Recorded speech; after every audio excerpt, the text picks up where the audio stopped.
स्वागत है आप सभी का हमारे आज के सेशन में। तो आज हम यूपी पीसीएस प्रीलिम्स जिसके लगभग अब 2 हफ्ते बचे हैं, हम इसके लिए इंडियन ज्योग्राफी का रिवीजन स्टार्ट करेंगे। तो कोशिश करेंगे हम, जैसे हमने इन्वायरमेंट के पोर्शन को ख़त्म किया है, तो इंडियन ज्योग्राफी का 1 या 2 वीडियो में हम अच्छे से रिवीजन कर सकें। चूँकि ये वीडियो रिवीजन की तरह होंगी तो इसमें हम थोड़ा स्पीड से कवर करेंगे, पर हम हर एक टॉपिक को देखेंगे जो एग्ज़ाम में आ सकता है और उन फैक्ट को। तो स्टार्ट करते हैं। सबसे पहले बात आती है कि भारत की स्थिति क्या है। तो हम एशिया में किस जगह है? दक्षिण एशिया में है, सबसे पहला फैक्ट। फिर जो हमारा क्षेत्रफल है वो कितना है? 32,87,000 वर्ग किलोमीटर, ये पूछा जाता है। तो 32 से याद कर लेना है, जैसे 321 होता है तो 32 याद कर लेना है। इसके बाद बात करें अक्षांशीय और देशांतरी स्थिति। तो भारत के जो अक्षांश है, जब हम मुख्य भूमि से बात करेंगे तो 8 डिग्री 4 मिनट यहाँ से मिलेगा, जबकि हम अगर जली सीमा को अगर शामिल करें तो 6 डिग्री से ही मिलना स्टार्ट हो जाएगा। क्योंकि हम जानते हैं 0 डिग्री एक मध्याह्न जो रेखा है यहाँ पे, जो भूमध्य रेखा कहते हैं, तो 0 डिग्री भूमध्य रेखा से जब उत्तर की ओर चलेंगे तो 6 डिग्री से भारत की जली सीमा स्टार्ट हो जाती है। पर जब मुख्य भूमि की बात करेंगे तो 8 डिग्री के आसपास आना स्टार्ट होगा। तो ये चीज़ है। अब 8 डिग्री से हम चलेंगे कहाँ तक, मतलब उत्तर वाला एरिया जो हमारा है वो कहाँ तक है? तो उत्तर वाला एरिया हमारा 37 डिग्री तक है। तो 37 डिग्री 6 मिनट ये वाला देखा हमने।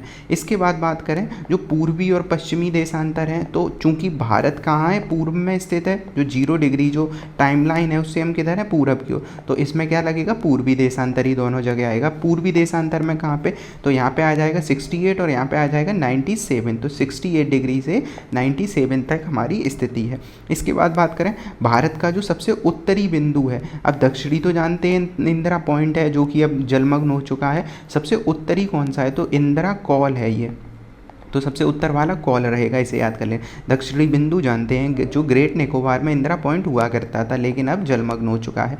उसके बाद बात करें उत्तर दक्षिण की सीमा की, तो ये जैसे 32,87,000 हमने क्षेत्रफल देखा था, वैसे ये इसका भी 32, तो जो है 3,214 उत्तर से दक्षिण का हमारा विस्तार है। मतलब एक लाइन खींची जाए उत्तर से दक्षिण की तो वो कितना है? 3,214 किलोमीटर जो इसका एरिया रहेगा। फिर पूरब पश्चिम कितना रहेगा? तो पूरब पश्चिम रहता है 29-33। अब इम्पोर्टेंट है कौन सा ज़्यादा है? उत्तर दक्षिण ज़्यादा है, पूरब पश्चिम का थोड़ा सा कम है, 29-33 है। इसके बाद स्थलीय सीमा कितनी है? तो 15,200 किलोमीटर की जो है हमारी, तो 15,200 जो है वो हमारी स्थलीय सीमा है। इंपॉर्टेंट है स्थलीय सीमा। स्थल की सीमा का क्या मतलब हुआ? पूरा जोड़ने के बाद स्थल की सीमा हो जाएगी। पर अगर हम केवल तटीय सीमा की बात करें, तट वाले सीमा की, तो वो कितनी है? वो 7500 के आसपास रहेगी। तो ये याद कर लेना। वैसे एग्जैक्ट में तो 7516 है, तो एग्जैक्ट में 7516 है, पर 7500 याद कर सकते हैं इसे। तो ये वाली चीज़ हमने 2 देखी। इसके बाद देखें कि पूछा जाता है ये क्वेश्चन काफ़ी फेमस, कि भारत में कर्क रेखा किन राज्यों से होकर गुजरती है। सबसे पहली चीज़ है कर्क रेखा में 8 राज्यों से होकर गुजरती है। ऐसे का देखते हैं तो का आय से 8 टाइप का लगता है, तो इसे याद रखने के लिए याद कर सकते हैं वैसे। और 8 राज्य कौन कौन से? तो स्टार्ट करो अगर मैप से, तो सबसे पहला कौन सा पड़ता है? गुजरात। अगर गुजरात से चलेंगे तो इस एरिया में राजस्थान वाला एरिया है, तो राजस्थान से होते हुए बीच में क्या पड़ा? मध्य प्रदेश। मध्य प्रदेश से अलग हुआ है कौन सा राज्य? छत्तीसगढ़। तो मध्य प्रदेश से जो अलग हुआ छत्तीसगढ़। छत्तीसगढ़ के अगर हम देखें ऊपर वाला एरिया कौन सा है? झारखंड। छत्तीसगढ़ नीचे, झारखंड ही है। तो छत्तीसगढ़ झारखंड से होते हुए इधर कौन सा एरिया है? पश्चिम बंगाल। और लास्ट में है त्रिपुरा और मिजोरम। त्रिपुरा तो जानते ही हैं तीनों ओर से बंगाल से घिरा हुआ है, मतलब बांग्लादेश वाला। और लास्ट में है मिज़ोरम। यहाँ पे इम्पोर्टेंट जो कंफ्यूज हो सकता है वो उड़ीसा को लेकर हो सकता है एक, सबसे पहली चीज़। उसके बाद उधर हो सकता है असम या मणिपुर वगैरह को लेके। तो याद क्या रखना? 8 राज्य, लास्ट में त्रिपुरा और मिज़ोरम है, तो ये 2 याद रखने। और छत्तीसगढ़ झारखंड दोनों हैं, तो ये 2 पॉइंट। कितना हो गया? 8 राज्य, मतलब 8 इस पर शामिल हैं। अब भारत में कितने टोटल राज्य हैं? तो 28 राज्य हैं और 8 यूटी हैं जो केंद्र शासित प्रदेश हैं।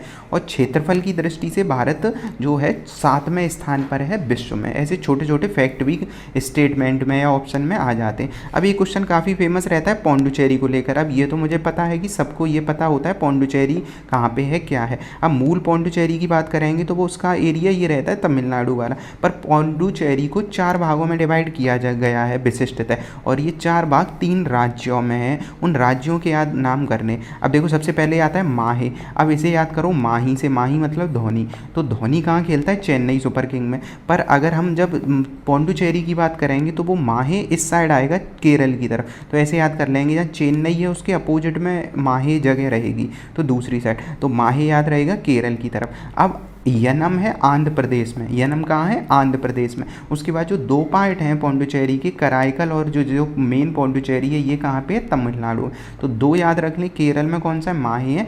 यनम कहाँ है? यनम है आंध्र प्रदेश में। तो ये चीज़ याद रखनी है, यनम आंध्र प्रदेश वाले एरिया में है। इसके बाद है भारत का क्षेत्रीय महत्व क्या है? तो दक्षिण एशिया में क्षेत्रफल और जनसंख्या दोनों दृष्टि से सबसे बड़ा देश है कहाँ पे? दक्षिण एशिया में। तो दक्षिण एशिया में जैसे भारत, पाकिस्तान, बांग्लादेश, ये सब आ जाते हैं आसपास के। तो यहाँ सबसे बड़ा देश है दोनों दृष्टि से। ऐसे क्वेश्चन पूछा जाएगा, दूसरा है, पहला है, ये सब। एशिया में भारत क्षेत्रफल की दृष्टि से चाइना के बाद दूसरे स्थान पर है, और जनसंख्या में हम जानते ही हैं 2025 में हमने चाइना को पीछे छोड़ दिया है। तो क्षेत्रफल की दृष्टि से भारत जो है वो दूसरे स्थान पर है चाइना के बाद। तो ये बात याद रखनी है। इसके बाद बात करें अगर सीमावर्ती क्षेत्रों की बात करें तो पास में कौन से हमारे? पाकिस्तान, अफगानिस्तान, चाइना, नेपाल, भूटान, म्यांमार और बांग्लादेश। अब ये तो हम सब याद करते ही हैं। इनकी ट्रिक भी है BCPN 55 और MBA। मतलब सबसे ज़्यादा सीमा किससे लगती है और सबसे कम सीमा किससे लगती है भारत की? तो वो ये राज्य हैं, बांग्लादेश, चाइना, पाकिस्तान, नेपाल, म्यांमार, भूटान और जो अफ़गानिस्तान है। इसके बाद है श्रीलंका के साथ जो हमारी कौन सी है? मन्नार की खाड़ी और पाक जल संधि है। इसके बाद है 18 राज्य, वैसे डाटा आ जाते हैं 18 राज्य केंद्र शासित प्रदेश ऐसे हैं भारत में जो पड़ोसी देशों से सीमा बनाते हैं। तो याद रखना है 18 राज्य ऐसे हैं जो पड़ोसी देशों के साथ सीमा बनाते हैं, ये चीज़ इंपॉर्टेंट रहेगी। अब अभी हमने कर्क रेखा देखा था, अब कर्क रेखा वाला देखा, अब कुछ हैं ऐसे ही सीमाएँ जो और पूछ लेता है, जैसे टाइम लाइन या फिर अंतर्राष्ट्रीय सीमाएं में से एक क्वेश्चन आता है, ये कर्क पे आएगा। या फिर जो भारत में 82 डिग्री गई है वो किन राज्यों से गई है आसपास की सीमाएं। तो देखते हैं रेड क्लिफ किसके पास साथ है? पाकिस्तान के साथ। मतलब भारत की जो सीमा पाकिस्तान से टच करती है उसे क्या कहते हैं? Red Cliff. तो यहाँ पे खून खराबा होता रहता है, तो जगह कैसी है? रेड। डूरंड रेखा किसकी है? पाकिस्तान और अफगानिस्तान के बीच में है। हालांकि तालिबान पाकिस्तान के बीच विवाद रहता है ये। तो डूरंड कप भी हम पढ़ते हैं, डूरंड कप। तो डूरंड है पाकिस्तान और अफगानिस्तान के बीच में।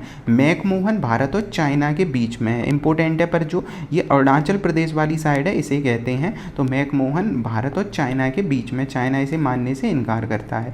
त्रिपुरा बांग्लादेश से शून्य जो है शून्य सीमा रेखा, मतलब इसे कहते हैं शून्य सीमा रेखा, तीनों ओर से बांग्लादेश से घिरा हुआ है। तो पूछ ले शून्य सीमा रेखा किसके साथ? तो बांग्लादेश।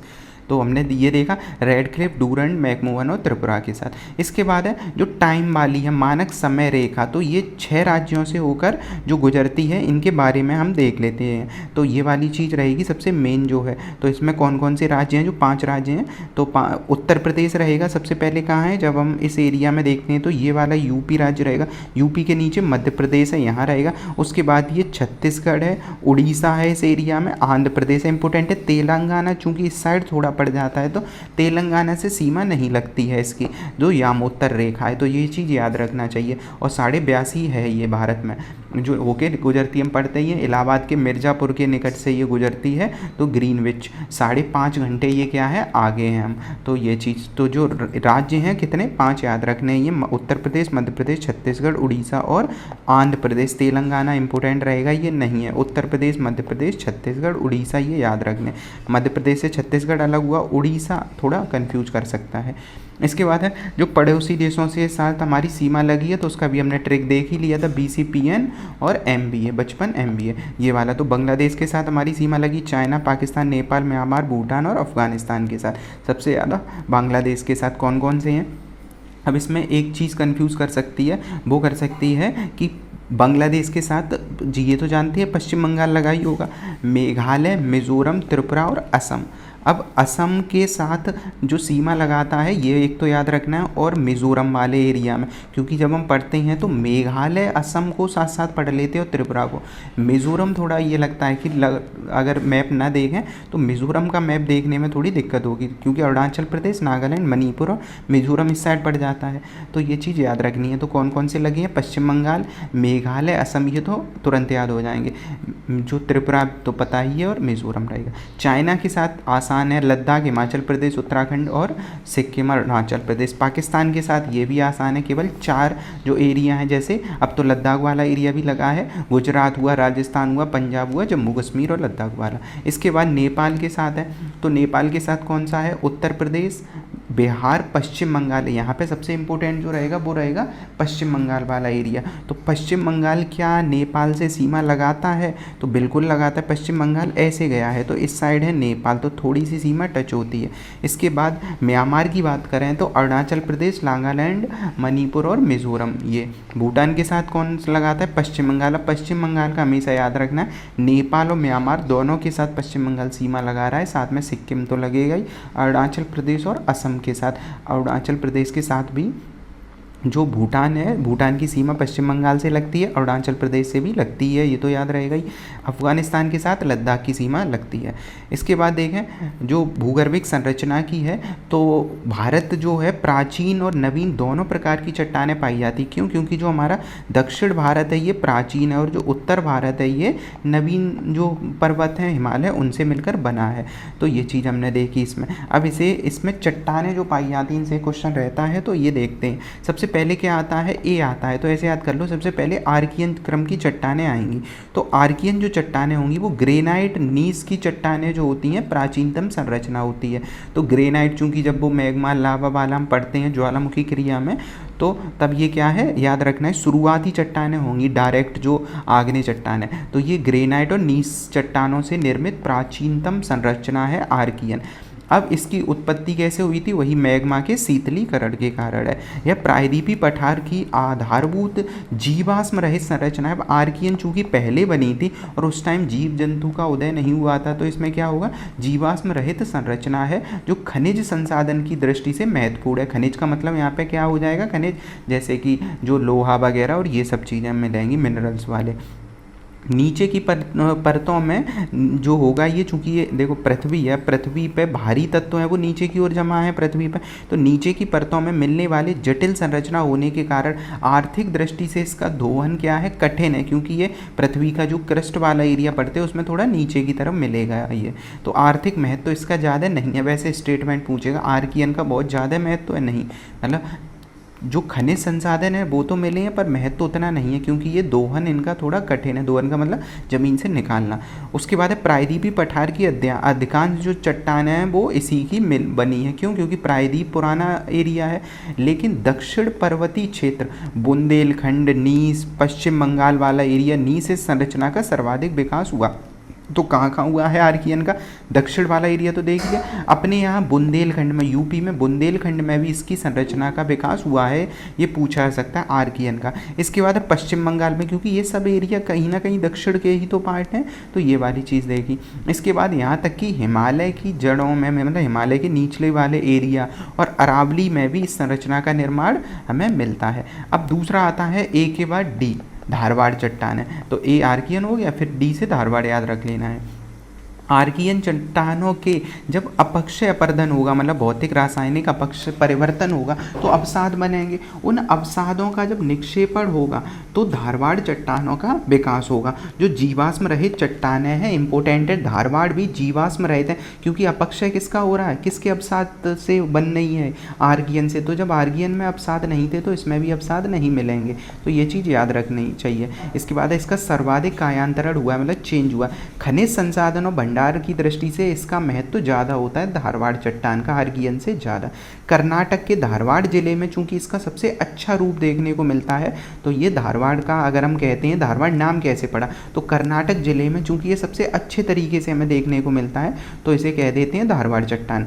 इसके बाद इसका अतिरिक्त छोटा नागपुर का पठार, क्योंकि जब हम बात करते हैं कर्नाटक के साथ, ये पूरा एरिया साउथ का ही एरिया है, मतलब साउथ का मतलब है जो दक्षिणी गोंडवाना प्लेट है, तो उसमें ये वाला भी एरिया आ जाता है। छोटा नागपुर नागपुर का पठार, अरावली, शिलोंग का पठार। शिलोंग कहाँ? मेघालय। ये क्वेश्चन पूछा था, मेघालय या असम की तरफ क्या जो बुंदेलखंड मतलब ऐसी चट्टानें मिलती हैं जो गोंडवाना की है? तो बिल्कुल है, तो ये वाला। इसके बाद धारवाड़ क्रम की चट्टान है, परतदार चट्टान है। अभी तो हमने देखा अवसादों से तो एक बार अवसाद जमा होंगे, दूसरे तीसरे, तो ये परतदार चट्टान है। इसमें जीवाश्म का अभाव पाया जाता है, इसलिए इनमें तेल और कोयला नहीं पाया जाता। इंपॉर्टेंट, अगर मैप देखो तो दक्षिण के एरिया में कभी हम ऐसे देखते हैं कि कोयला या फिर तेल निकाला जा रहा है ना, इस एरिया में हम देखते हैं ज़्यादा, पर दक्षिण में ऐसा नहीं मिलता है। मतलब दक्षिण में स्पेशली हम बात कर रहे हैं अभी केवल धारवाड़ क्रम की चट्टानों में, तो यहाँ तेल और कोयला का अभाव होता है। इसके बाद धारवाड़ क्रम की चट्टानें आर्थिक दृष्टि से महत्वपूर्ण हैं ये, क्योंकि लोहा, सोना, मैग्नीज, कोबाल्ट, मतलब जो भी अकार्बनिक वाले तत्व हैं, जैसे कार्बन जिनमें नहीं है, जैसे लोहा, सोना, मैग्नीज, वो सब इसमें पाए जाते हैं, सीसा वगैरह भी। इसके बाद आता है तो आर्कियन देखा हमने, धारवाड़ देखा। इसके बाद तीसरा आता है कुडप्पा।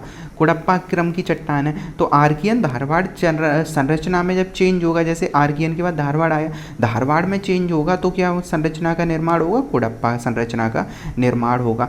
इसके बाद ये भी जीवाश्म रहित संरचना है, इंपॉर्टेंट है। जो आर्कियन, धारवाड़ और कुडप्पा देखा, तीनों ही जीवाश्म रहित मतलब अवसाद रहित संरचना है। इसमें चूना पत्थर का पर क्या होता है?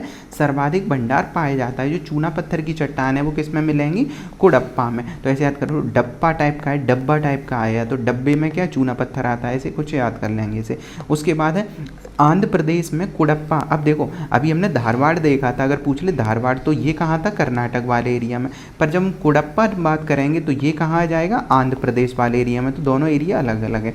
इसका सर्वाधिक विकास हुआ है। इसके अलावा छोटा नागपुर के पठार, अरावली में इसका निर्माण मिलेगा। देखो, जो साउथ की चीज़ें हैं वो अरावली, छोटा नागपुर या मेघालय के पठार तक वो सारी चीज़ें सेम मिलेंगी। कुडप्पा जो चट्टानें होंगी उसमें बलुआ पत्थर, चूना पत्थर अभी देखा, और संगमरमर इनके लिए ये प्रसिद्ध रहता है। अगली बात करें विंध्यन क्रम की चट्टानें, तो हमने क्या देखा? आर्कियन, धारवाड़, कुडप्पा। अब लास्ट में क्या आता? वी देखो, ए से लेके अगर हम जेड तक पढ़ते हैं तो लास्ट की तरफ आता है B, W, B, X, Y, ये सब।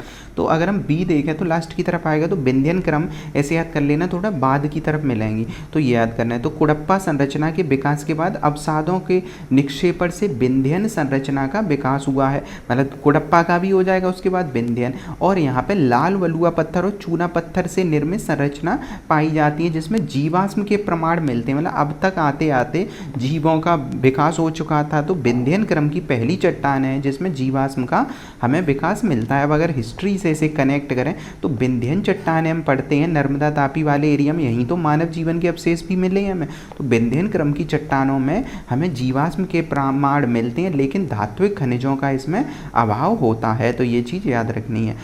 भवन निर्माणकारी पदार्थ में इसका महत्व क्यों है? क्योंकि इसमें लाल बलुआ पत्थर मिलते हैं। याद करो, ताज मतलब लाल किले वगैरह इन सब में यूज़ हुआ है इसका, तो ये देखा हमने। इसके बाद आती हैं गोंडवाना क्रम की चट्टानें। पूरा साउथ ही गोंडवाना क्रम का है, तो गोंडवाना क्रम का। तो इसमें देखें, अगर इस क्रम की चट्टानों का निर्माण कार्बोनीफेरस काल से लेकर जुरैसिक पार्क तक हुआ है, मतलब जुरैसिक जो टाइम तक हुआ है। अब जुरैसिक काल को याद करो, इसमें तो डायनासोर होते थे, जुरैसिक पार्क मूवी वगैरह में हम देखते हैं। तो इस समय इसमें अवसाद होंगे, बिल्कुल होंगे। जब डायनासोर होंगे तो सोचो वो अगर ज़मीन के अंदर दब जाएंगे तो अवसाद जमा होंगे, यही तो कोयला और ये सारी चीज़ें बनेंगी। तो कार्बन, इसका नाम ही कार्बोनीफेरस, मतलब कार्बन पाया जाएगा और जुरैसिक काल। तो ये गोंडवाना क्रम की चट्टानें होंगी। कार्बोनीफेरस से लेकर परमियम युग में धसाव की प्रक्रिया से यहाँ बेसिन का निर्माण हुआ है। और इससे क्या हुआ? अब सोचो, कहीं एरिया में धसाव हो गया, ज़मीन धस गई और वहाँ कुछ निर्माण हुआ है अवसादों का, तो इसमें कोयले के भंडार मिलेंगे कि नहीं? तो तभी तो है भारत में 98% जो कोयला है वो गोंडवाना क्रम की चट्टानों में मिलता है। और ये चट्टानें कहाँ कहाँ मिलती हैं गोंडवाना क्रम की? दामोदर, सोन, महानदी, नर्मदा। इंपोर्टेंट मैप इसके लिए तो देखना पड़ेगा हमें। जब हम बात करते हैं अमरकंटक वाले एरिया की, तो विंध्यन क्रम और सतपुड़ा ये सब पढ़ते हैं, तो इधर की तरफ देखेंगे तो इधर दामोदर नदी वाला है। गोदावरी वाली बात नहीं कर रहे अभी हम, दामोदर की बात कर रहे हैं, छोटा नागपुर पठार की तरफ दामोदर। ऊपर की तरफ एक सोन नदी गई है, इधर महानदी है और इधर नर्मदा नदी। मतलब ये जो बेल्ट है बीच वाली, जो विंध्यन क्रम की वही बेल्ट है, यहीं पे क्या है, ज़्यादा कोयले के हमें क्या मिलते हैं?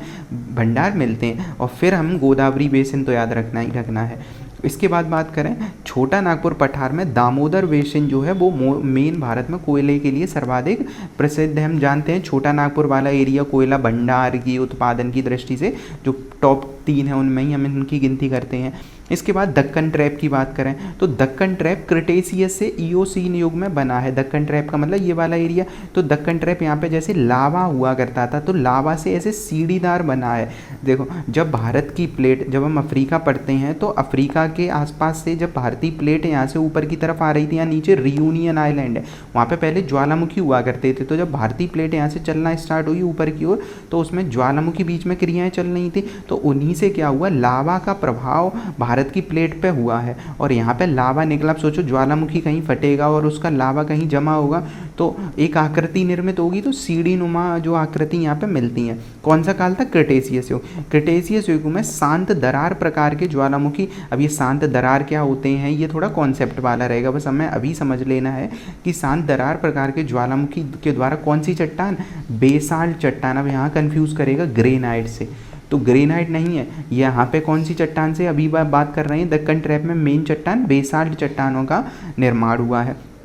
दक्कन ट्रैप बेसाल्ट और डोलोमाइट चट्टान से निर्मित है और इसी के विखंडन से, बेसाल्ट के विखंडन से और डोलोमाइट के विखंडन से काली मिट्टी का निर्माण हुआ है। तो बेसाल्ट और डोलोमाइट इंपॉर्टेंट रहेगा, बेसाल्ट और डोलोमाइट से ही काली मिट्टी का निर्माण हुआ है। क्योंकि काली मिट्टी जब हम पढ़ते हैं ना यूपी स्पेशल में भी, कि जो हम पढ़ते हैं ललितपुर वाला एरिया या मध्य प्रदेश वाला एरिया, गुजरात, महाराष्ट्र, जो कपास के लिए जाना जाता है वो काली मिट्टी का क्षेत्र है, वो यही है। इस संरचना का सर्वाधिक विकास कहाँ हुआ है, महाराष्ट्र के दक्कन ट्रैप वाले एरिया। इसके अलावा हमने देखा मध्य प्रदेश, मालवा, छोटा नागपुर, जो राजमहल की पहाड़ियाँ हैं, तेलंगाना, तमिलनाडु तक, मतलब बाकी हर एरिया में थोड़ा बहुत तो मिल ही सकता है। इसके बाद बात करें टर्सरी और क्वार्टनरी क्रम की चट्टान है, तो टर्सरी इसकी संरचना का विकास कश्मीर से लेकर असम तक हुआ है। तो इंपॉर्टेंट है, टर्सरी का जो विकास है वो कहाँ मिलता है, यही पूछ लेगा, कश्मीर से लेके असम में। ये इयोसीन युग में हुआ था से प्लायोसीन युग तक चला था। मेन ये इंपॉर्टेंट नहीं है इतना ज़्यादा, ये ज़्यादा चांस है कि कहाँ टर्सरी युग की चट्टानें पाई जाती हैं, तो टर्सरी की कहाँ, कश्मीर में। इसी क्रम में, इसी कालक्रम में हिमालय पर्वत श्रृंखलाओं का निर्माण हुआ था। तो जब पृथ्वी की मतलब जो प्लेट संचलन हुआ तो यहाँ पे जब हमारी प्लेट टकराई जाके यूरेशियन प्लेट से, तो यहाँ पे टर्सरी टाइम उस टाइम चल रहा था, ये हिमालय का निर्माण हो रहा था। टर्सरी क्रम की चट्टानों में उत्तर पूर्वी भारत, जम्मू कश्मीर निम्न स्तरीय कोयला पाया जाता है। इंपॉर्टेंट है निम्न स्तरीय कोयला, क्यों, क्योंकि हिमालय नवीन पर्वत है, ऐसा कोयला जिसे उतना ज़्यादा टाइम नहीं हुआ है पृथ्वी में दबे हुए या प्रेशर कम था, तो वो निम्न स्तर का कोयला होता है। जैसे हम पढ़ते हैं पीट, बिटुमिनस, ये सब एंथ्रेसाइट, बिटुमिनस, लिग्नाइट, पीट। तो जो लास्ट का पीट टाइप का कोयला है या लिग्नाइट टाइप का या एंथ्रेसाइट, बिटुमिनस अच्छे कोयले रहते हैं, उसके बाद वाले कैसे हैं, निम्न स्तरीय के हैं। इसके बाद है कि हिमाचल प्रदेश गढ़वाल, यहाँ पे चूना पत्थर के निक्षेप भी मिलते हैं। अगला आता है क्वार्टनरी वाला, इसमें मैदानी क्षेत्रों में पाई जाती हैं। तो क्वार्टनरी क्रम की चट्टानें कहाँ हैं, मैदानी क्षेत्रों में। अब पुरानी जलोढ़ को क्या कहते हैं, बांगर कहते हैं, यही तो हम पढ़ते हैं मैदान क्षेत्र में। तो पुरानी जलोढ़ को बांगर कहते हैं और नवीन जलोढ़ को खादर कहते हैं। तो जो पुरानी जलोढ़ मिट्टी का निर्माण इसी टाइम में हुआ करता था, जो प्लीस्टोसीन युग हुआ करता था, जबकि नवीन जलोढ़ को खादर कहते हैं, ये होलोसीन युग तक हुआ करता था। तो प्लीस्टोसीन और होलोसीन, अब सोचो नवीन जलोढ़ है, नई मिट्टी है, उसे खोद दिया तुमने, होल कर दिया, तो होलोसीन युग हो गया। कश्मीर घाटी का निर्माण प्लीस्टोसीन काल में हुआ था। इंपॉर्टेंट रहेगा, कश्मीर घाटी का निर्माण है जो प्लीस्टोसीन युग में हुआ था, और मरुस्थल में भी प्लीस्टोसीन युग के निक्षेप मिलते हैं। तो ये थोड़े ऐसी चीज़ें हैं जिन्हें एक दो बार रिवाइज करना पड़ेगा। इसके बाद भारत की आकृति देखें तो ये जानते ही हैं भारत में क्या है, जो पर्वतमालाएं, प्रायद्वीप, तटीय मैदान, समुद्री द्वीप समूह भी हैं जैसे लक्षद्वीप वगैरह, मरुस्थल भी पाए जाते हैं, मैदान भी पाए जाते हैं। ये इसके भौगोलिक जो विभाजन है। अब बात करते हैं पर्वत वगैरह की, तो उत्तर और उत्तर पूर्वी पर्वतमाला, तो यह पर्वतमाला हिमाचल, जो हिमालय और उत्तर पूर्वी पहाड़ियों में शामिल है। क्योंकि अभी हम चूंकि उत्तर की बात कर रहे हैं, तो अगर हम उत्तर की बात देखें तो उत्तर भारत में ये वाला एरिया की चूंकि बात कर रहे हैं तो ये कह रहा है कि हिमालय और उत्तर पूर्वी नॉर्थ ईस्ट शामिल होता है इस पर्वतमाला में। यहाँ पे क्या है, हिमालय में कई समानांतर पर्वत श्रृंखलाएं पाई जाती है। ऐसे पढ़ते हैं काराकोरम, लद्दाख, जास्कर, पीर पंजाल, शिवालिक, ये सब है। तो ऐसे कई सारी, इधर महाभारत रेंज जो यही इसी का आगे विस्तार हो जाएगा, ऐसे रेंजें पाई जाती। तो कई रेंज ऐसे समानांतर हैं, तो समानांतर पर्वत श्रृंखलाएं पाई जाती। इनमें ट्रांस हिमालय, बृहद हिमालय, मध्य हिमालय और शिवालिक जो अभी हमने देखा। इसके बाद है भारत में उत्तर पश्चिमी भाग में हिमालय पर्वत की ये श्रेणियाँ उत्तर पश्चिम दिशा से दक्षिण पूर्व की ओर फैली हुई हैं। अब ये देखो, उत्तर पश्चिम से दक्षिण पूर्व की ओर फैली हुई हैं। अब इसका क्या मतलब हुआ, जब हम लें उत्तर पश्चिम का एरिया का मतलब उत्तर तो ये हो गया, पश्चिम का मतलब इस साइड हो गया, इससे उत्तर पूर्व ऐसे ही तो फैली है इस साइड। ये दक्षिण पूर्व की तरफ हो गया, ये उत्तर पूर्व की ओर हो गया, तो ये है।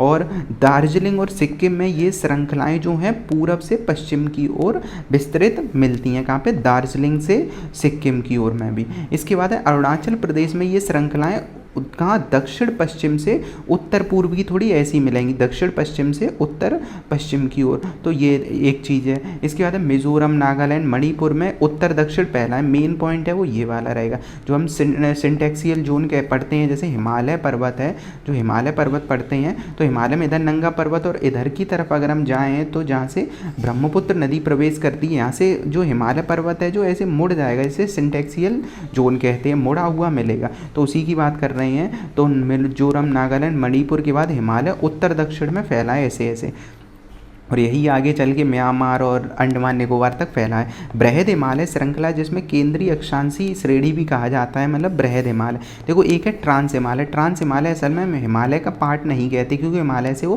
पहले हुआ करता था। तो ये चीज़ याद रखनी, छोटे छोटे ऐसे पॉइंट है। उसके बाद है पूर्वी पश्चिमी जो लंबाई है किसकी, हिमालय की, बृहद हिमालय की। तो पूरब पश्चिम लंबाई है 2500 किलोमीटर के आसपास है। पूरब पश्चिम का मतलब क्या हुआ, हिमालय यहाँ से स्टार्ट हुआ अगर यहाँ तक गया है तो ये जो दूरी है वो 2500 किलोमीटर के आसपास का रहेगा पूरा पश्चिम। लेकिन जब इसकी चौड़ाई देखते हैं, हिमालय चट्टान ऐसी है तो इसकी चौड़ाई अगर देख रहे हैं तो 150 से 400 किलोमीटर के आसपास हम इसे समझ सकते हैं। एवरेज 200-250 याद रखो एवरेज जो रहता है।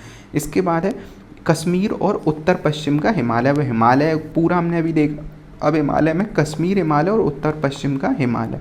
तो इसमें क्या है कि इसमें प्रमुख हिमालय ट्रांस हिमालय और बृहद जो महान हिमालय कहा जाता है। अब सोचो, जब भारत की प्लेट उत्तर की ओर आई और यहाँ पे पहले से एक यूरेशियन प्लेट थी और जब इससे टकराई तो यहाँ पे जो पहले से अवसाद वगैरह थे और जो पहले से चीज़ें थी वो जो अलग हो गई है प्लेट एक, उसे ही कहा गया ट्रांस हिमालय। फिर जब प्लेट टकराने के बाद यहाँ पे बीच में कौन सा था, टेथिस सागर, तो यहाँ पे जो निर्माण हुआ पहली बड़ी संरचना का वही क्या है, बृहद हिमालय। ये हिमालय का पार्ट इसे कहा जाता है। तो कश्मीर हिमालय में अनेक पर्वत श्रृंखलाएँ, जो सबसे पहला जब हम पढ़ते हैं जब मैप में तो पहला पढ़ते हैं काराकोरम, फिर लद्दाख आ जाता है और उसके बाद काराकोरम, लद्दाख, जास्कर और नीचे की तरफ आ जाता है पीर पंजाल। तो याद रखना है काराकोरम, लद्दाख, जास्कर, पीर पंजाल, इन्हें 1-2 बार याद करें तो याद आ जाएगा ये।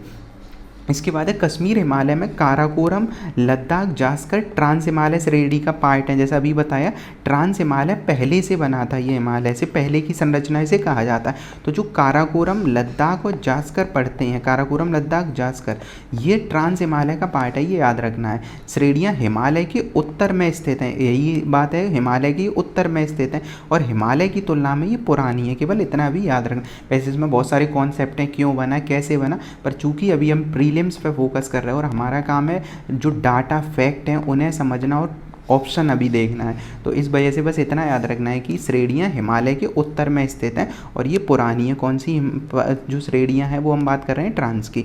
इसके बाद बात करें बृहद हिमालय। बृहद हिमालय पर्वत श्रेणी जो है वो पश्चिम में सिंधु नदी से पूरब में ब्रह्मपुत्र नदी तक फैली है। यहाँ पे सिंधु नदी का जब प्रवेश होता है तो सिंधु नदी से लेकर इधर तक कहाँ, ब्रह्मपुत्र नदी तक, इधर है नंगा पर्वत और इधर है नामचा बारवा, यहाँ के बीच वाला एरिया ये बृहद हिमालय का पर्वत है। इन दोनों सीमाओं के मध्य एक स्थित ये चाप टाइप का ही तो लगता है, ऐसे अगर मैप में देखेंगे तो ऐसा एक चाप टाइप का बना है। हिमालय की चौड़ाई भी पर्याप्त भिन्नता पाई जाती है। अब नॉर्मल जब हमने देखा था कि 200-250 एवरेज है, पर 150, 160 से 400 किलोमीटर है, तो चौड़ाई जो है वो कम ज़्यादा मिलती है। इसकी चौड़ाई कश्मीर में अधिक है। अभी हमने देखा यहाँ पे काराकोरम, लद्दाख, जास्कर, पीर पंजाल ये सब श्रृंखलाएँ हैं, तो यहाँ चौड़ाई इसकी ज़्यादा है। फिर बीच में थोड़ा पतला होता चला जाएगा इधर की तरफ, पूरब की ओर इसकी चौड़ाई घटती चली जाती है। अगर मैप में अगर हम थोड़ा देखें तो अगर मैप देखें तो इस एरिया में ये कुछ ऐसा देखेगा और इधर जाने के बाद ये पतला होता चला जाएगा, ऐसे करके थोड़ा सा ऐसे समझ सकते हैं। उसके बाद बृहद हिमालय और पीर पंजाल के मध्य की बात करें, देखो एक है बृहद हिमालय, बड़ा हिमालय। अब अगर इसे याद करना है, केवल हम याद करने की बात कर रहे हैं अभी। बृहद हिमालय मतलब बड़ा हिमालय, सोचो एक बड़ा हिमालय। फिर पीर पंजाल एक नीचे की तरफ हिमालय। अब अगर कोई घाटी है जहाँ लोग रह रहे हैं या कोई झील है, वो बीच में ही तो हो सकती है, ऐसे याद करने के लिए समझ सकते हैं। तो ये कश्मीर घाटी और डल झील, अगर ये समझना हो ये कहाँ पे है, तो बृहद और पीर पंजाल के मध्य में स्थित है। इसके बाद दक्षिण एशिया में महत्वपूर्ण हिमनद जैसे बल्टोरो, सियाचिन इसी प्रदेश में स्थित हैं। जब हम बात करते हैं बृहद और पीर पंजाल के बीच वाला एरिया, तो यहाँ पे बल्टोरो ग्लेशियर ये काफ़ी फेमस है, और सियाचिन तो जानते ही हैं दुनिया में सबसे हाईएस्ट पॉइंट पे हैं जहाँ पे सेना रहती है। तो सियाचिन कश्मीर वाला एरिया में जब हम ऊपर पढ़ते हैं तो सियाचिन रहता है। इसके बाद है कश्मीर हिमालय की विशेषताएं। बृहद हिमालय में जोजिला, पीर पंजाल में बनिहाल, जास्कर में फोटोला, लद्दाख में खारदुंगला जैसे प्रमुख दर्रे हैं। अब जैसे एक पर्वत है, अब पर्वत के बीच में जो आने जाने का रास्ता होता है, तो उसे ही क्या कह देते हैं, दर्रे कह देते हैं। तो दर्रे कौन कौन से हैं, तो बृहद हिमालय में जो जिला है, तो याद कर लो ये जिला टाइप का कहाँ पे है, बृहद हिमालय में एक जिला है। उसके बाद पीर पंजाल है, नाम से ही याद रहता है, ये तो जम्मू कश्मीर में। पीर पंजाल में बनिहाल दर्रा है, तो हाल बेहाल पीर पंजाल वाला एरिया और जो जिला। इसके बाद है जास्कर, काराकोरम लद्दाख के बाद हमने क्या पढ़ा था, जास्कर, तो जास्कर में है फोटोला दर्रा। इसके बाद लद्दाख में खारदुंगला जैसे दर्रे हैं, जैसे वैष्णो देवी, अमरनाथ की गुफा, चरारे शरीफ जैसे धाम है वो इसी में स्थित है, कश्मीर हिमालय में। इस प्रदेश में अनुदैर्घ्य चट्टानें पाई जाती हैं जिन्हें दून कहा जाता है, जैसे जम्मू दून, पठानकोट दून वाला एरिया है। तो याद रखना है कश्मीर हिमालय में क्या पाई जाती हैं, दून की संरचनाएं पाई जाती हैं। जो कैसी घाटियां हैं, ये अनुदैर्घ्य घाटियां हैं, ये नाम याद रखना है कि कैसी घाटियां हैं, अनुदैर्घ्य घाटियां हैं, इन्हें धैर्य नहीं है, तो ये वाली चीज़। इसके बाद है महान हिमालय की ऊंचाई जो है, महान हिमालय, अब नाम ही है महान, तो ऊंचाई इसकी ज़्यादा होगी, तो 6000 से ऊपर ही होता है, 6000 मीटर से। इस श्रेणी का दक्षिणी ढलान उत्तरी ढलान की तुलना में तीव्र है। दक्षिणी ढलान है वो उत्तरी ढलान की तुलना में कैसा है, तीव्र है, ये चीज़ याद रखनी है। दक्षिणी ढलान है उत्तरी ढलान की तुलना में, शायद पीसीएस में पिछले वर्ष ही आया था। ऐसे समझो इसे कि ये मान लो मैप में देखें कि ये भारत है और यहाँ पे हिमालय ऐसे ऐसे ऐसे है, तो जो चाइना वाली साइड है और भारत वाली साइड है इसकी बात कर रहे हैं, तो दक्षिणी ढलान उत्तरी ढलान की तुलना में तीव्र है, मतलब अपनी साइड वाला ढलान। उसके बाद है एवरेस्ट, कंचनजंगा, मकालू, धौलागिरी, नंगा पर्वत, नामचा बारवा आदि इसमें महत्वपूर्ण शिखर हैं। किसमें, ये चीज़ कश्मीर हिमालय के बाद जो बृहद हिमालय, महान हिमालय आ जाएगा। तो महान हिमालय चूंकि महान है ही है, तो इसमें एवरेस्ट, कंचनजंगा, मकालू ये सब है। महान हिमालय में ही हिमालय की सर्वोच्च चोटी जो है, भारत में हिमालय की सर्वोच्च चोटी, इंपॉर्टेंट रहता है ये, बेसिक से कन्फ्यूजन।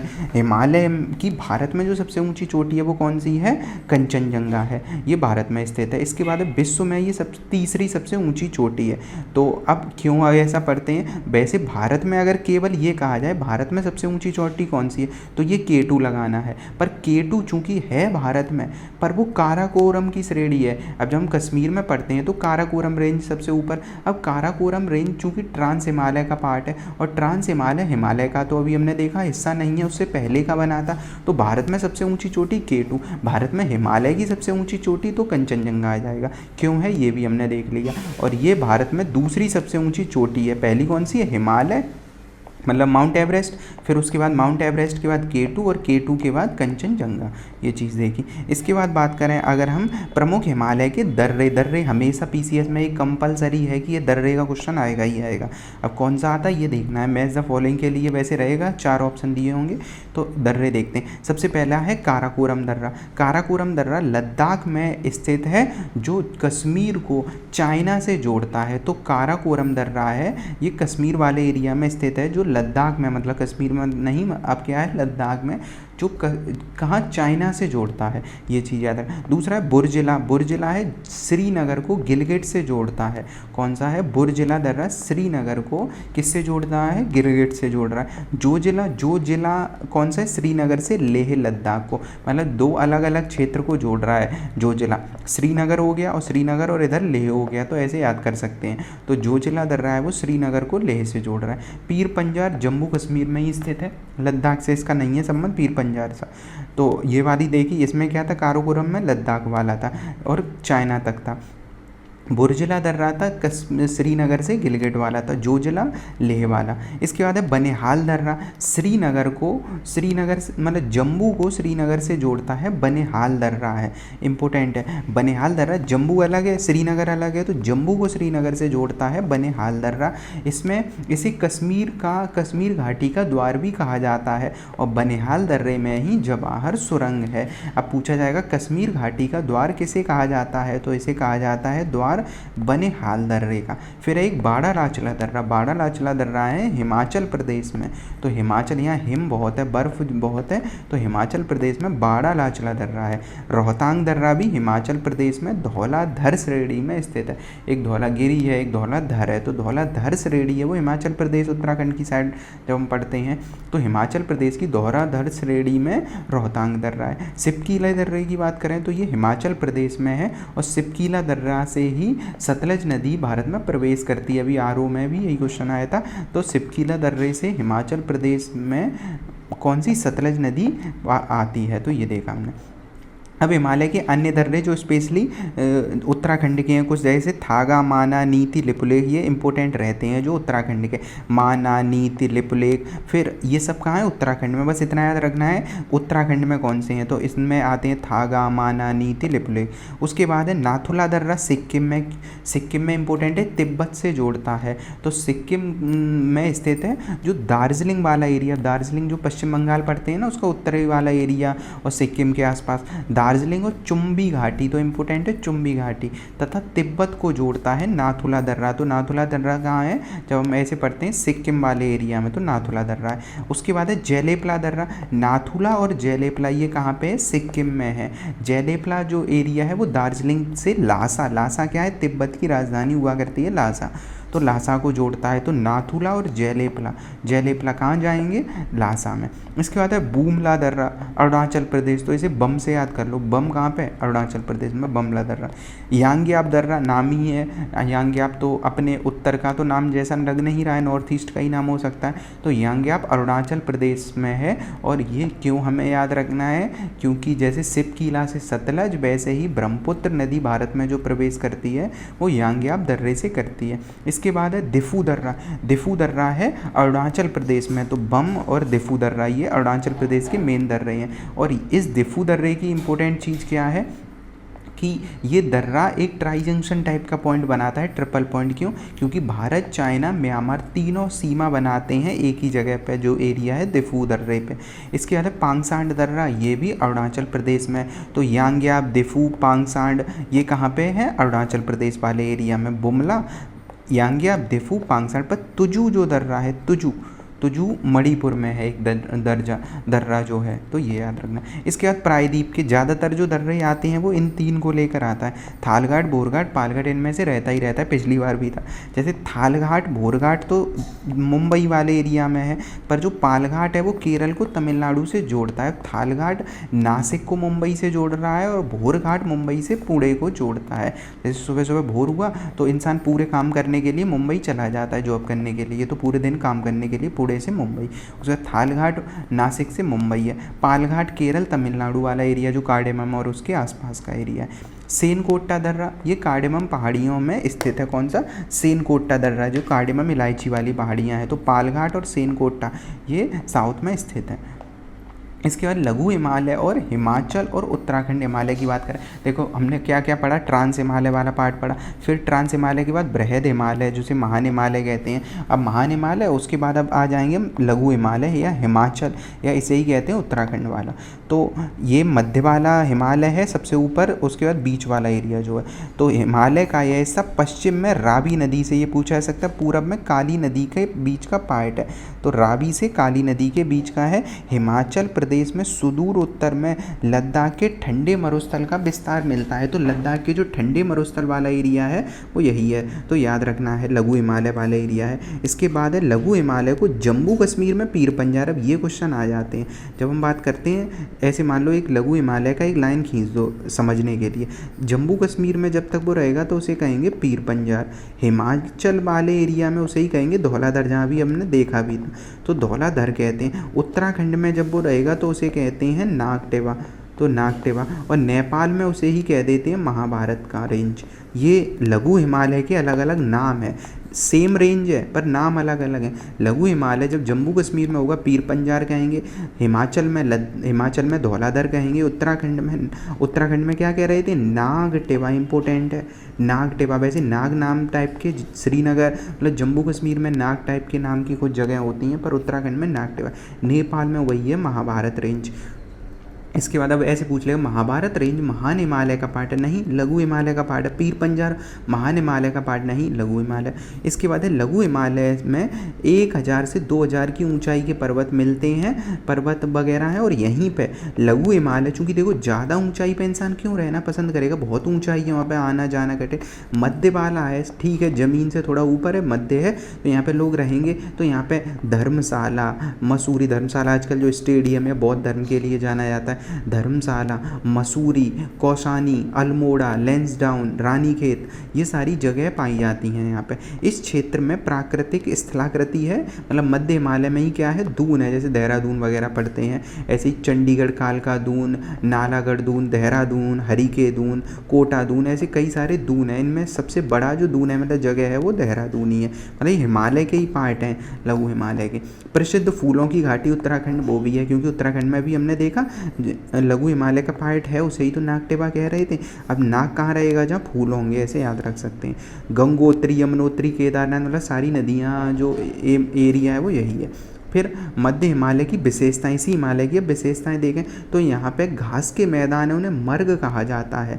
मतलब मध्य हिमालय में अगर घास के मैदान है तो उन्हें क्या कहा जाता है, मर्ग। पूछ लेगा मर्ग क्या है, बर्फ़ है, घास है, क्या है, तो घास के मैदान है। उत्तराखंड में इन्हीं मैदानों को ब्यार, पग्यार ये सब कहते हैं। तो पयार नाम से जाना जा सकता है, नाम यही है, पयार या ब्यार करके हैं, तो ब्याल आ सकता है, पयार आ सकता है। मर्ग कश्मीर वाले एरिया में, उत्तराखंड में इन्हीं घास के मैदानों को पयार कह देंगे। उसके बाद है मैदान क्षेत्र में ये चारागाह वाले एरिया होते हैं। इस श्रृंखला का उत्तरी ढाल मंद और दक्षिणी ढाल तीव्र है, इसलिए उत्तरी ढाल अपेक्षाकृत ज़्यादा सघन है। तो ज़्यादा सघन है। अब सोचो उत्तरी ढाल थोड़ा ये वाला ढाल है, ये ढाल कैसा है, तीव्र है। दूसरा ढाल है थोड़ा मंद है, मंद वाला ढाल है अगर कम है ढाल तो वहाँ पे वनस्पति ज़्यादा रहेगी। और दक्षिणी ढाल अपेक्षाकृत नग्न पाया जाता है, क्यों, क्योंकि ढाल तीव्र है, जो जीव मतलब पौधे वगैरह वो कम हो जाएंगे। इसके बाद बात करें शिवालिक और बाह्य हिमालय की। शिवालिक तो शिवालिक रेंज का विस्तार पाकिस्तान के पोतवार बेसिन से लेकर अरुणाचल प्रदेश के देहांग गोर्ज तक है। शिवालिक का हमने देखा, जैसे ट्रांस हिमालय का देखा, फिर हमने बृहद हिमालय का देखा, लघु हिमालय का देखा, उसके बाद लघु के बाद शिवालिक है। लघु चूंकि टूटा उठा था बीच वाला, शिवालिक हिमालय का विस्तार भी अरुणाचल प्रदेश के देहांग तक है।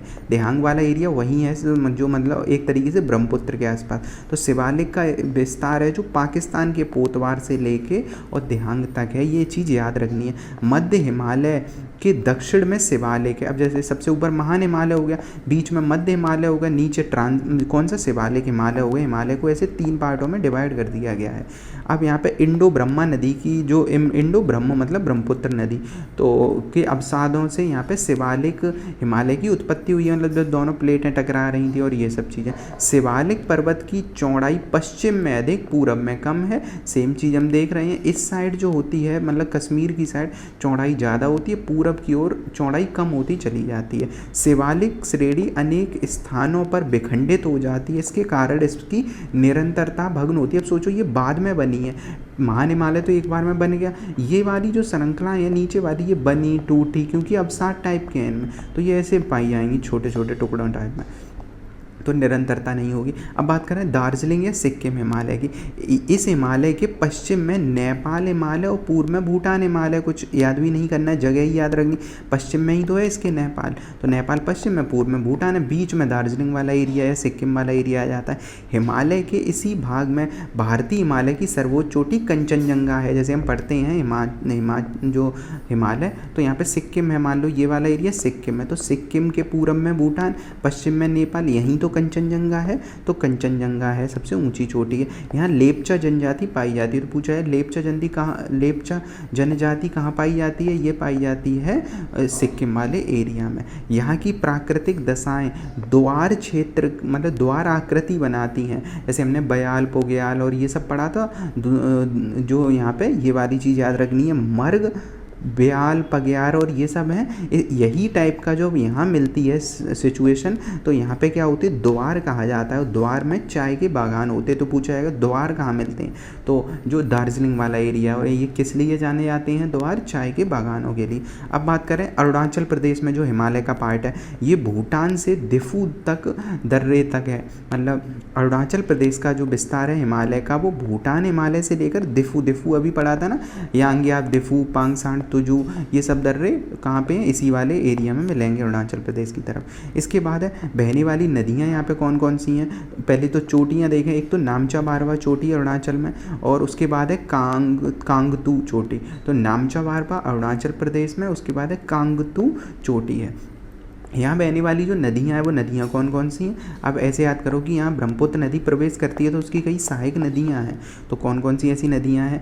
कामेंग, सुबनसिरी, दिबांग, लोहित, अनेक जलप्रपातों का निर्माण करती है, जिससे यहाँ बिजली उत्पादित होती है। इन हिमालय में अनेक जनजातियाँ पाई जाती हैं, जिनमें मोनपा, डफला, आवोर, मिसमी, निशी, नागा, ये जनजातियाँ। देखो नागा याद रहेगी आराम से, उसके बाद है मिसमी, आवोर, डफला, ये एक दो याद रखनी है, डफला, आवोर, मिसमी, नागा जनजाति, निशी, ये सब पाई जाती हैं। अब पूर्वोत्तर हिमालय वाला ये एरिया देखें, तो हिमालय का यह भाग उत्तर से दक्षिण में है। जब हम नॉर्थ ईस्ट की बात कर रहे हैं अभी, तो नॉर्थ ईस्ट में चूंकि यहाँ सिंटेक्सियल जोन हुआ करता था, तो हिमालय टूट गया है, मतलब टूटने का मतलब मुड़ा है ऐसे ऐसे, तो उत्तर से दक्षिण में ये पटकाई बम, नागा, पहाड़ी, मणिपुर, और दक्षिण में मिजो, और या मिजो को ही कहते हैं लोसाई।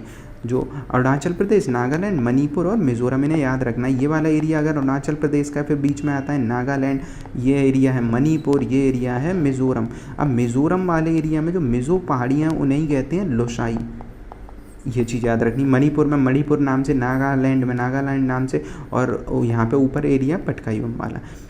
ये कम ऊंचाई वाली पहाड़ियाँ होंगी, अनेक जनजातियाँ झूम खेती करती हैं, स्लैश एंड बर्न जैसे कहते हैं। मणिपुर झील एक प्रसिद्ध झील है, लोकटक पाई जाती है, जो इन्वायरमेंट वाली पिछले वीडियो में हमने इसे कवर किया भी था। बराक मणिपुर, जो बराक घाटी है, मणिपुर, मिजोरम, असम की एक मुख्य नदी घाटी है। यह सुरमा और मेघना नदी तंत्रों का एक भाग है। तो ये याद रखनी है बराक नदी, क्योंकि इस साइड की हम कम नदियाँ पढ़ते हैं, तो अगर एक दो हमें नाम मिल रहे हैं तो वो इम्पोर्टेंट रहेंगे।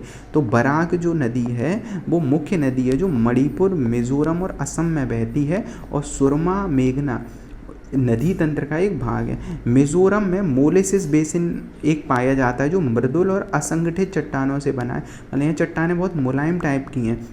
तो मिजोरम में क्या है? मोलेसिस बेसिन है, ये पूछा जाएगा मोलेसिस बेसिन कहाँ है? मिजोरम में, याद रखना। और मणिपुर में अभी देखा लोकटक वाली झील, मणिपुर के नीचे मिजोरम, जहाँ पे क्या है? Molasses basin. और मिजोरम में ही क्या था? लोसाई पहाड़ियाँ पाई जा रही थी, तो लोसाई पहाड़ियाँ, मोलेसिस बेसिन याद रखना है।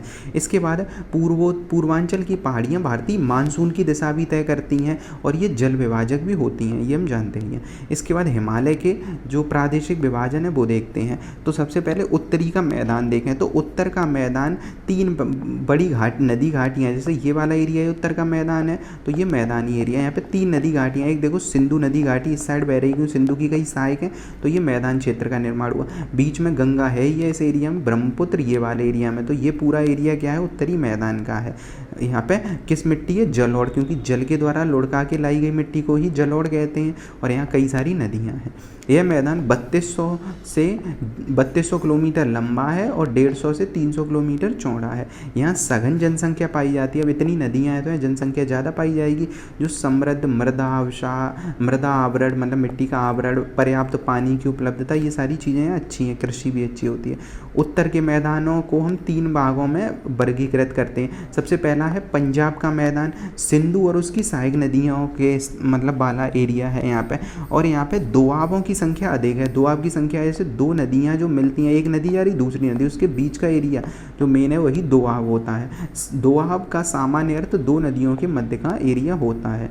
ब्रह्मपुत्र नदी का मैदान हिमालय जो पर्वत और मेघालय पठार के मध्य का विस्तार है। ब्रह्मपुत्र की बात कर रहे हैं तो ब्रह्मपुत्र इसी एरिया में तो बह रही है यहाँ पे, मतलब ऐसे करके। तो जो ब्रह्मपुत्र का मैदान है वो हिमालय पर्वत और मेघालय पठार के मध्य का विस्तृत क्षेत्र है। ब्रह्मपुत्र व सहायक नदियों द्वारा लाए गए अवसादों के निक्षेपण से इस मैदान का विकास हुआ है।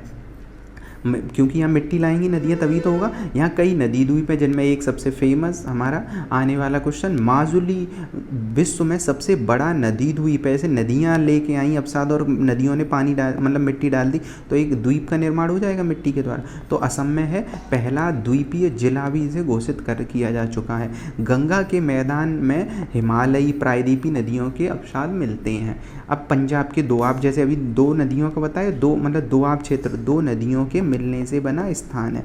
जैसे बिस्ट है तो बिस्ट है, चाज है, बारी है, सिंधु सागर है, ये सब कुछ नहीं 2 नदियों को मिलाओ, ऐसे रा हो गया रावी और चिनाव हो गया, तो रावी और चिनाव तो क्या हो गया रचना। इसके बाद है ब्यास और सतलज, तो ऐसे करके बस इन नदियों को मैच कर देना, कुछ इसमें इंपॉर्टेंट नहीं है। इसके बाद बात करें भाबर का क्षेत्र। अब देखो मैदान को जब हम बात करते हैं मिट्टी वगैरह की इन क्षेत्रों में तो हम एरिया देखते हैं ना, भाबर है, एक तराई है, एक बांगर है और एक खादर है। अब इसे एक मैप से समझो। जैसे अगर एक जो नदी वाला क्षेत्र है, यहाँ पे नदी जा रही है तो नदी के सबसे पास वाली जो मिट्टी, यहाँ पे नदी मिट्टी अपनी छोड़ती है, ऐसा देखा होगा ना।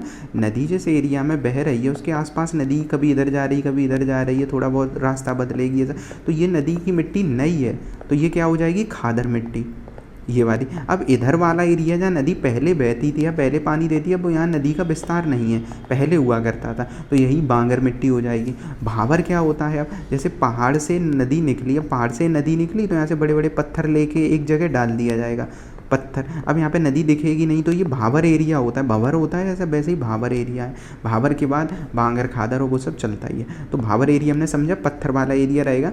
जैसे ही नदी हिमालय से निकलेगी वो वाला एरिया जहाँ सबसे पहले मिलेगा। ये 10 किलोमीटर के आसपास चौड़ा होता है। नदियाँ यहाँ पे कंकड़ पत्थर और ये सब लेके आती हैं। तो यहाँ पे जलोढ़ पंख का निर्माण किया था। जलोढ़ पंख का मतलब जैसे मिट्टी ऊपर से नदियाँ लेके आई, कुछ लेके आई, उन्होंने ऐसे ऐसे फैला दिया, यही क्या बन गया, जलोढ़ पंख बन गया। या जलोढ़ शंकु भी होता है, तो ये वाली चीज़ है। शंकु का मतलब शंकु जैसी आकृति बन जाएगी। जलोढ़ पंख और जलोढ़ शंकु के आपस में मिलने से भाबर मैदान का निर्माण हुआ है। भाबर का मैदान पारगम्यता अधिक होने के कारण यहाँ नदियाँ विलुप्त होती हैं।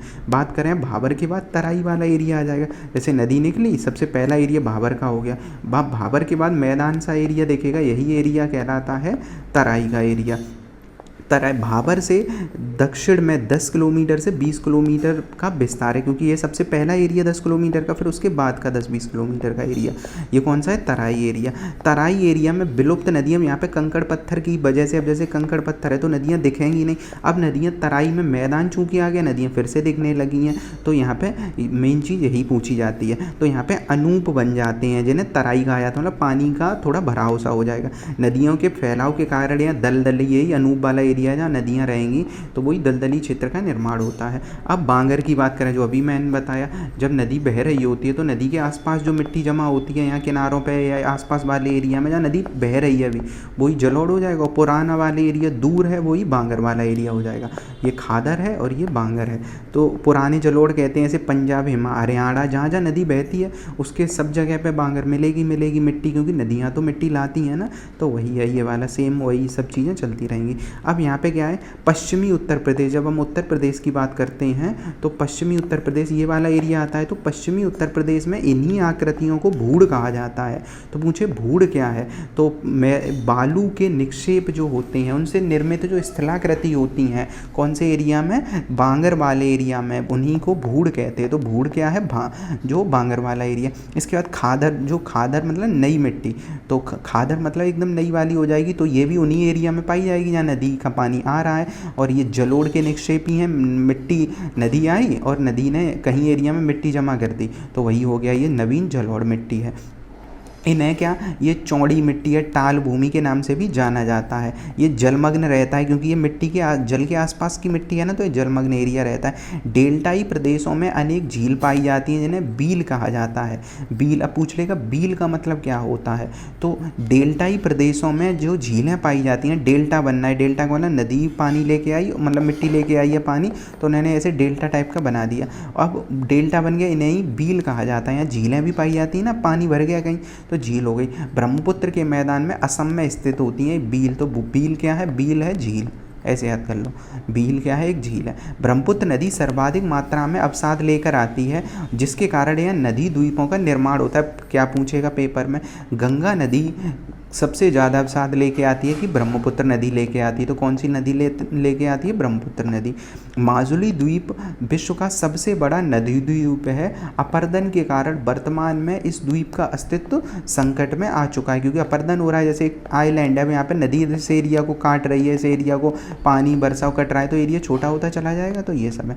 प्रायद्वीप की संरचना की बात करें तो प्रायद्वीप में भारत में कौन कौन सी पर्वत श्रृंखलाएं पाई जाती हैं, क्योंकि उत्तर का हमने खत्म किया। प्रायद्वीप में अरावली, विंध्यन, सतपुड़ा इंपॉर्टेंट है। अरावली प्रायद्वीप का ही पार्ट माना जाता है। अरावली, विंध्यन, सतपुड़ा, पश्चिमी घाट, पूर्वी। मैप में देखें ये वाला एरिया अरावली कहलाएगा, ये विंध्यन, सतपुड़ा, पश्चिमी घाट, पूर्वी घाट, इनके बारे में पढ़ना है। साथ ही दक्कन का पठार, बीच वाला एरिया दक्कन, पूर्वी भारत का पठार, मध्य कठियावाड़ा, ये सब कठियावाड़ा गुजरात वाला एरिया।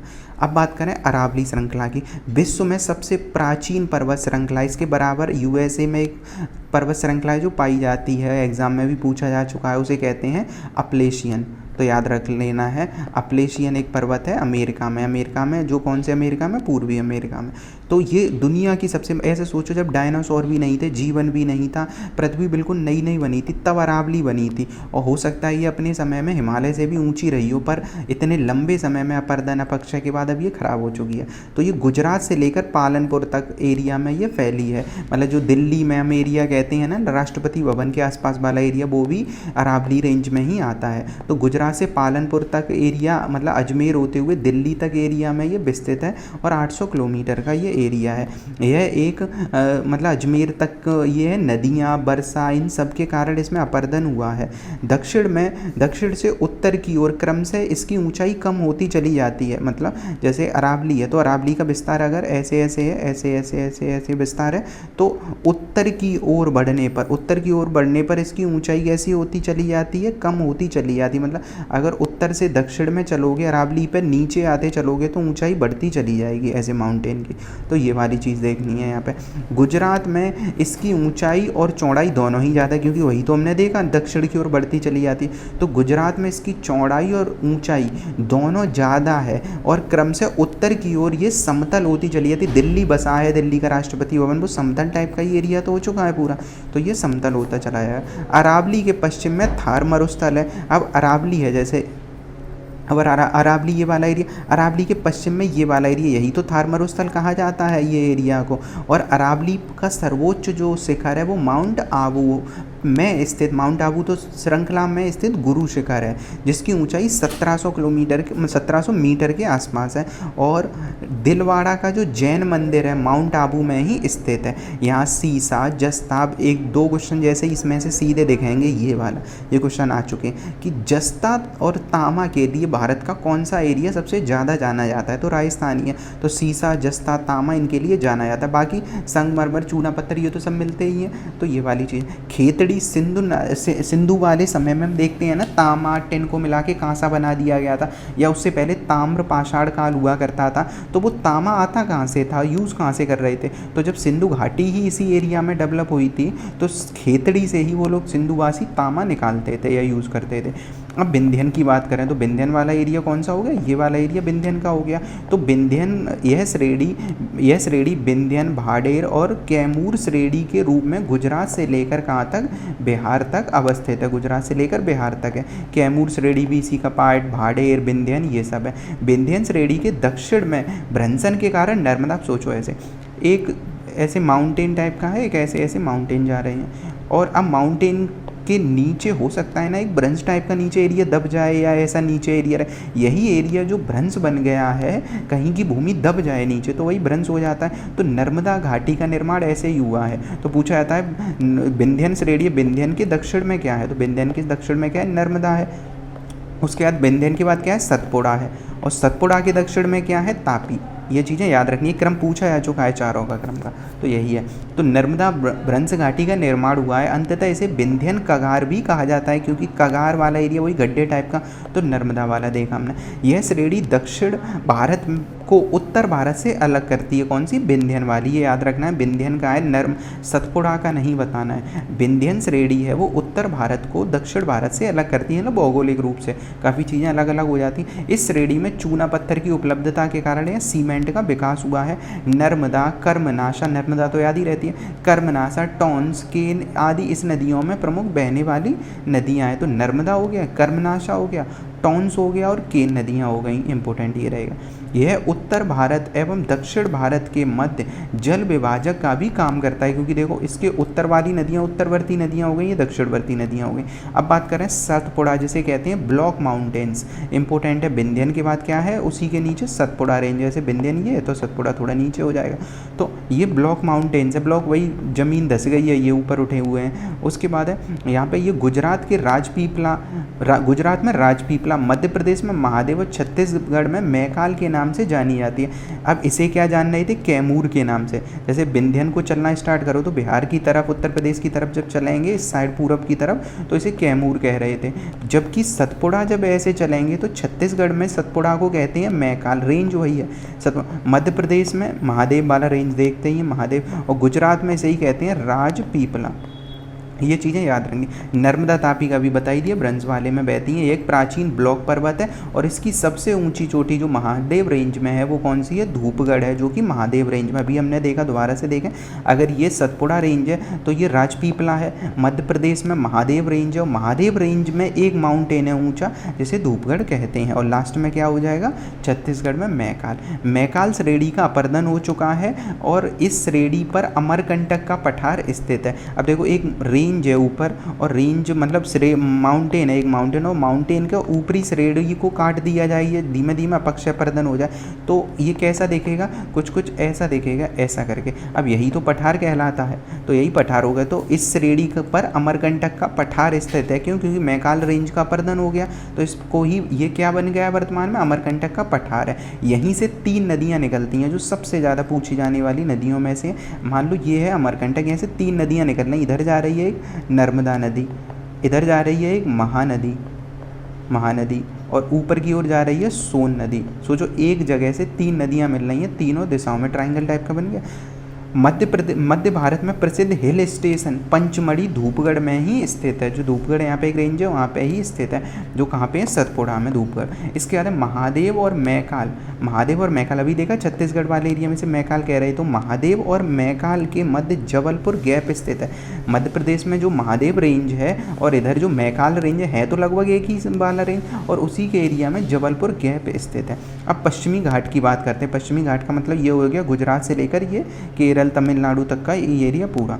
तो पश्चिमी घाट पर्वत वास्तविक पर्वत ना होकर, अब देखो एक तो होता है माउंटेन, ऐसे ऐसे माउंटेन बना। अब क्या हो, माउंटेन भी तो ऊंची की वजह से ही तुम कह रहे माउंटेन। अब क्या हो कि कोई एरिया माउंटेन ना हो पर उसे ऊपर उठा दिया जाए, पूरा एक तरीके से ऊपर उठ जाए, तो यही हुआ है भारत में दक्षिण पश्चिम में। जैसे पश्चिमी घाट ये वाला एरिया है, एक तो माउंटेन्स होते हैं, पर पश्चिमी घाट में क्या हुआ है कि ये एरिया थोड़ा ऊपर की ओर उठ गया है। ऐसे ऐसे ऐसे समझ लो कि ये झुकाव के कारण ये थोड़ा ऊपर उठ गया है, तो ये पर्वत ना होकर एक समानांतर भ्रंशन क्रिया के द्वारा इसकी निर्माण हुआ है। मतलब ऐसे समझो ये थोड़ा टेढ़ा टाइप का हो गया है, ऐसे करके, जैसे किसी चीज़ को है उसे इस साइड में झुका दो थोड़ा, तो ये ऊंचा दिखेगा कि नहीं, वही हुआ है यहाँ पे। तो पश्चिमी घाट, अब सोचो इस किसी साइड किसी चीज़ को इस एरिया में झुकाओगे तो यहाँ पे तो सीधा सीधा दीवार टाइप की बन जाएगी कि नहीं, तो यहाँ पे ढाल तीव्र है और इसी वजह से यहाँ नदियाँ जो हैं वो एस्चुरी का निर्माण करती हैं, डेल्टा का नहीं। यह श्रेणी उत्तर में सूरत से लेकर, याद रखना ये लोकेशन पश्चिमी घाट की, पश्चिमी घाट सूरत वाला एरिया यहाँ पे हम देखते हैं, तो सूरत से लेकर दक्षिण में कन्याकुमारी के निकट तक रूप में विस्तृत है ये वाला। दक्षिण से उत्तर में इसकी ऊंचाई कम होती जाती है, दक्षिण से उत्तर में, से अरावली था, अरावली इस साइड बढ़ रहा था, इंपॉर्टेंट है, अरावली इस साइड बढ़ रहा था और ये इस साइड क्या होता चला जाता है, यहाँ पे कम है और दक्षिण में क्या होता चला जाता है, ज़्यादा होता चला जाता है। तो दक्षिण से उत्तर की ओर कम होता है। अब ये कैसे याद रख पाएंगे, नीचे की ओर देखो जो हम रेंजेस पढ़ते हैं, अनाई मुड़ी डोडा बेटा वगैरह, वो सब नीचे ही तो पढ़ते हैं रेंजेस। यहाँ पे तो वही अजंता सतमाला बालाघाट हरिश्चंद्र वगैरह ऊपर पढ़ते हैं। तो ये वाली चीज़ देखी हमने, दक्षिण से उत्तर की ओर इसकी ऊंचाई कम होती जाती। पश्चिमी और पूर्वी घाट का मिलन स्थल क्या है, नीलगिरी की घाट। अब जैसे ये वाला एरिया है नीलगिरी है, तो पश्चिमी घाट पूर्वी घाट दोनों का मिलन है, नीलगिरी वाला एरिया है, जिसमें सर्वोच्च चोटी कौन सी है, नीलगिरी में। इसकी नीलगिरी की सर्वोच्च चोटी है, इंपोर्टेंट, नीलगिरी की सर्वोच्च चोटी है डोडा बेटा। ऐसे याद कर लो, इसमें दो दो लिखा है, दो दो, तो ये दो दो राज्य हैं, केरल तमिलनाडु के बीच में है, तो ये वाला एरिया डोडा बेटा है। नीलगिरी के दक्षिण में पश्चिमी घाट की सबसे ऊंची चोटी वाला एरिया है, या जैसे अन्नामलाई और कार्डेमम, इन्हें इलायची पहाड़ी भी कहते हैं कार्डेमम को।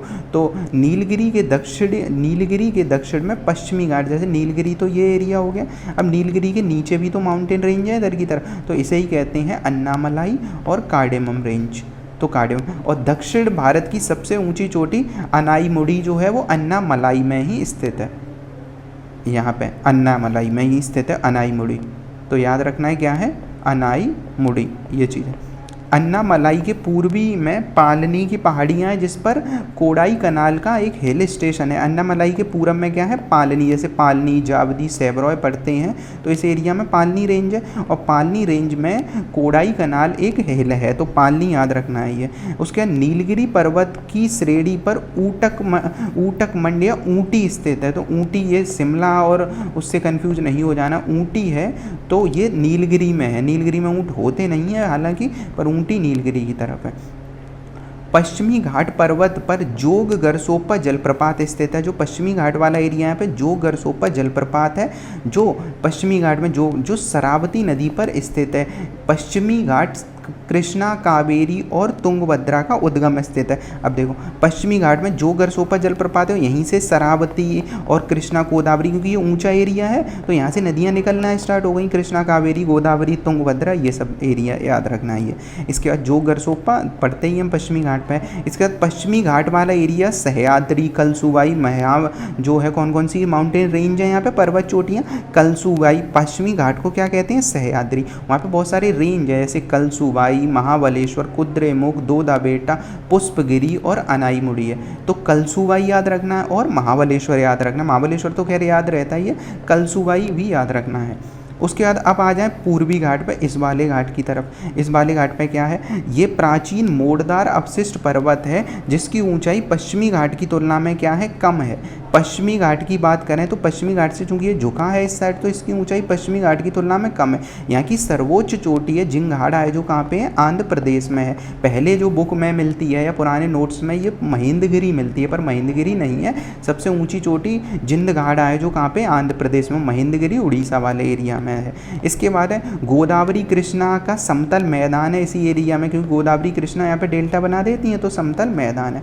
पूर्वी घाट पर्वत पर मलयगिरी, पूर्वी घाट पे क्या है, मलयगिरी, गढ़जात, नियमगिरी की पहाड़ियाँ हैं। नल्ला मलाई, पालकोंडा, ये सब कहाँ है, आंध्र प्रदेश में। जावदी, सेवरॉय, मेलागिरी तमिलनाडु में पर्वत पहाड़ियाँ हैं। मेलागिरी है, वहाँ पे चंदन के वन जो मिलते हैं, जो हम देखते हैं पुष्पा मूवी वगैरह में, तो मेलागिरी पहाड़ी चंदन के वनों के लिए जानी जाती। तो इंपॉर्टेंट क्या है, मलयगिरी, मलय चंदन से याद कर लेना है, मलयगिरी। मलयगिरी के बाद गढ़जात हिमालय और नियमागिरी, उड़ीसा वाले एरिया में याद रख लेना। गढ़जात हिमालय बीच में मिलेगा, और नल्ला मलाई, पालकोंडा, जावदी, सेवरो, ये सब है। पूर्वी घाट पहाड़ी अपने मध्यवर्ती ऊंची और उत्तर में, मध्य में ऊंची है पूर्वी घाट, और उत्तर और दक्षिण में ऊंचाई कम है। मतलब ऐसे सोचो कि ये वाला एरिया यहाँ पे नीचा है, फिर बीच में ऊंचा हुआ, फिर नीचा हो गया, क्योंकि यहाँ पे कई सारी रेंज है ना, नल्ला मलाई, पालकोंडा, ये सब है। तो अब पर पार्ट, अब यहाँ तक हमने जो आज कवर किया है, क्योंकि हम पठार पर प्रवेश करेंगे तो ये पहले पार्ट में हमने लगभग काफ़ी ज़्यादा कवर कर लिया। अब अगले पार्ट में हम इससे ज़्यादा होंगे। हम स्पीड से क्यों चल रहे हैं, क्योंकि ये रिवीजन के लिए है, ये क्लास किसके लिए, रिवीजन के लिए, ताकि हम पेपर में वो सारी चीज़ें एक बार पढ़ के जाएँ जो पेपर में आ सकती हैं। तो आगे अगली वीडियो में कंटिन्यू करेंगे।